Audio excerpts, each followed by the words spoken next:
दोस्तों नमस्कार, मैं हूं केशरी पांडे। आप देख रहे हैं अनकट रियल कवरेज।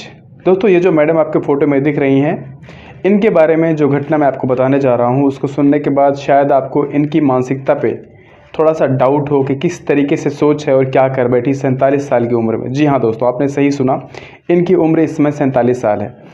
और सबसे मेन चीज़ जिस घटना को मैं कवर करने जा रहा हूँ, उसकी मैं समरी अगर आपके सामने डिस्क्लोज़ करूँ तो वो ये है कि 47 साल में ये जो मैडम हैं, इनका जो प्रेम संबंध है वो सिर्फ़ और सिर्फ 16 साल का एक लड़का है, उसके साथ इनका प्रेम संबंध हो जाता है। अगर आप इस चीज़ को थोड़ा सा कंपेयर करें तो आपको पता चलेगा कि 16 साल की उम्र क्या होती है। शायद अच्छे से बच्चों को समझ भी नहीं आती है, लेकिन इन मैडम ने इस तरीके से चीज़ों को अरेंज किया अपनी लाइफ में कि 16 साल का बच्चा जो कि इनके अपने बेटे से भी कम उम्र का था, उसके साथ ये प्रेम संबंध कर बैठती हैं। आइए इस घटना की पूरी जानकारी कर लेते हैं दोस्तों। दरअसल ये घटना है गोरखपुर में एक जगह है राजघाट, और राजघाट में एक छोटी सी जगह है खुर्रमपुर। इस खुर्रमपुर में ये पूरा वाक़या जो है वो हुआ है, और इसको अगर आप जानने की कोशिश करेंगे तो थोड़ा सा आपको अलग फील होगा कि ऐसे ऐसे लोग भी समाज में रहते हैं। दोस्तों दरअसल यहाँ पे एक आदमी है जिनका नाम है शरद चंद्र। शरद चंद्र जो हैं वो बहुत अच्छे आदमी हैं और उनका समाज में बहुत अच्छा एक स्टेटस है, ना किसी से लड़ाई ना किसी से झगड़ा। हालांकि शरद चंद्र की इस समय जो मौजूदा हालत है वो बहुत अच्छी नहीं है। अपने घर में एक छोटी सी किराना की दुकान खोल रखी है इन्होंने। अगर इनकम की बात करें तो बहुत अच्छी दुकान नहीं, छोटी सी है, बट हाँ अपनी दुकान है, और अपने ही घर में बहुत सारे किराएदारों को इन्होंने रूम किराए पर दे रखा है। अब इनकी जो फैमिली कंडीशन है, थोड़ा सा उसका बैकग्राउंड जान लेते हैं, सो दैट आपको ये पता चले कि किस तरीके से ये भूमिका बनी है और किस तरीके से चीज़ें घटित हुई हैं। अब जो शरद चंद्र हैं, इनकी शादी नीलम नाम की एक औरत से हुई थी काफ़ी पहले, और इस समय शरद चंद्र और नीलम के 3 बच्चे हैं। 3 बच्चों में जो सबसे बड़ा लड़का है उसकी भी उम्र 16 साल से काफ़ी ज़्यादा है। यानी जो नीलम है, इनकी उम्र जो थी, इनके बच्चे की जो उम्र थी, उससे भी कम उम्र का बच्चा जो 16 साल का था पड़ोस में ही, उसके साथ ही अफेयर कर बैठती हैं। इसके पीछे का बैकग्राउंड ये है कि शरद चंद्र जो थे वो अपने बच्चों को स्कूल छोड़ने या फिर ले आने जाते थे। हालांकि उनके बच्चे बड़े थे, लेकिन छोटे वाले जो 2 बच्चे थे उनको स्कूल ले जाना, छोड़ने आना, किराने का सामान लेके आना और उसको दोबारा से पैसे पे करना, व्यापारी आदमियों को बहुत सारा भागदौड़ वाला काम होता है, आप समझ सकते हैं। और जब भी शरद चंद्र अपने दुकान पे नहीं होते थे, नीलम इस 16 साल के बच्चे को अपने घर पे बुला लेती थी और उसके साथ बातचीत करती, बैठती, हंसी मजाक करती, शारीरिक संबंध बनाती, जिस तरीके से अपना मैनेज कर सकती थी करती थी। इस घटना की जानकारी शरद चंद्र को उसके दोस्तों ने, आसपास के लोगों ने कई बार उसके कान में डालने की कोशिश की, बताने की कोशिश की, लेकिन शरद चंद्र का पूरा विश्वास अपनी पत्नी पे था, और ये होना भी चाहिए। लेकिन सबसे मेन चीज़ ये है कि इसी विश्वास का पूरा फ़ायदा उठाती रहती थी शरद चंद्र की वाइफ। अगर शरद चंद्र की वाइफ को थोड़ा सा भी डाउट होता कि इस घटना की क्रिटिकलिटी इतनी ज़्यादा बढ़ जाएगी तो शायद वो अपने आप को कंट्रोल कर पाती, लेकिन ऐसा नहीं हुआ।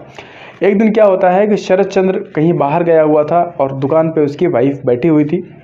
लेकिन जब शरद चंद्र आता है, देखता है कि मैं तो अपनी वाइफ को अपने किराने की दुकान पे बैठा के गया था, लेकिन मैं अभी दुकान पे आ रहा हूँ तो मेरी वाइफ तो है नहीं।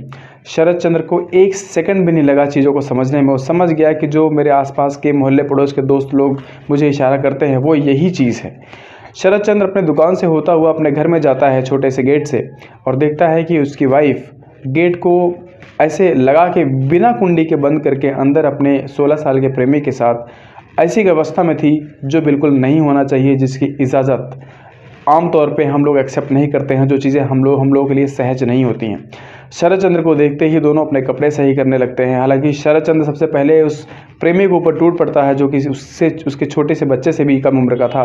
बच्चा किसी तरीके से अपनी जान बचा के वहाँ से भागता है, और शरद चंद्र की वाइफ कपड़े सही करते हुए शरद चंद्र को जस्टिफिकेशन देना शुरू कर देती है कि ऐसा कुछ नहीं है, हम बस ऐसे बैठे थे, ये वो दुनिया भर की। शरद चंद्र बस एक बात पे अड़ जाता है कि आखिर क्यों ये सब जो कपड़े तुम लोग सही कर रहे थे, किस लिए कर रहे थे, क्या हो रहा था यहाँ पे। और होते होते पत्नी बस एक चीज़ बोल देती कि हाँ, अगर तुम्हें नहीं विश्वास है मेरे ऊपर तो मैंने सब कुछ किया है, इस लड़के के साथ करती हूँ, तुम्हें जो करना है कर लो। हालांकि उस महिला ने इस स्टेटमेंट को शायद किसी और वे में बोला हो, शायद ये एक्सेप्टेंस, शायद ये स्वीकार न किया हो सकता है टोन मारने के तरीके से किया हो, लेकिन शरद चंद्र का गुस्सा जो था वो बढ़ता चला जाता है, और शरद चंद्र न चाहते हुए भी अपनी वाइफ को वहीं पे गिरा के उसका गला दबाता चला जाता है, और तब तक उसका शिकंजा वहाँ पे कसता चला जाता है जब तक कि उसके शरीर से जान नहीं निकल जाती। और सबसे मेन चीज़, जब जान निकल जाती है तो शरद चंद्र बिना किसी देरी के एक लेटर लिखता है, एक एप्लीकेशन लिखता है और उसको लेकर नियरेस्ट पुलिस थाने में जाता है और वहाँ पे एसएचओ बैठे होते हैं, उनके सामने जाता है, बोलता है साहब मुझे अरेस्ट कर लो। एक बार तो एसएचओ को लगता है कि शायद ये ऐसे ही कोई आदमी है जो मजाक के सिलसिले में आ गया है और बोलता है कि हाँ तुझे अरेस्ट कर लेंगे, बता तूने क्या गुनाह किया है। लेकिन जब शरद चंद्र ने उस लेटर को उनके सामने लिख के, जो लिखा हुआ था उनके सामने जब रखा, तो पुलिस स्टेशन में एक अजीब सा माहौल बन गया, अफरा तफरी सी माहौल बन जाती है। और उन्होंने तुरंत अपॉइंट किया वहाँ पे एएसआईज़ को और कुछ कांस्टेबल को कि फटाफट इस आदमी को लेके जाओ, क्योंकि इसने अपनी पत्नी को इस दुनिया से हमेशा के लिए विदा कर दिया है। उस आदमी को पुलिस की जिप्सी में बिठाया जाता है और पुलिस की गाड़ी से दोबारा से घटनास्थल पर जब ये लोग जाते हैं तो पता चलता है कि शरद चंद्र सही बोल रहा था। और इस घटना के बाद उस आसपास के मोहल्ले में बहुत ज़बरदस्त तरीके से जमावड़ा हो जाता है और लोगों में कानाफूसी शुरू हो जाती है। हालांकि मोहल्ले में बात पहले से ही थी, लेकिन जब ये सब कुछ हो जाता है तो चीज़ें और भी ज़्यादा फैल जाती हैं। और सबसे मेन चीज़ ये थी कि इस चीज़ के लिए, हालांकि इस आदमी के ऊपर प्रॉपर तरीके से 302 का जो एक सज़ा होती है, वो उस तरीके से पुलिस ने इसको चार्जशीट में लिख के दायर किया है।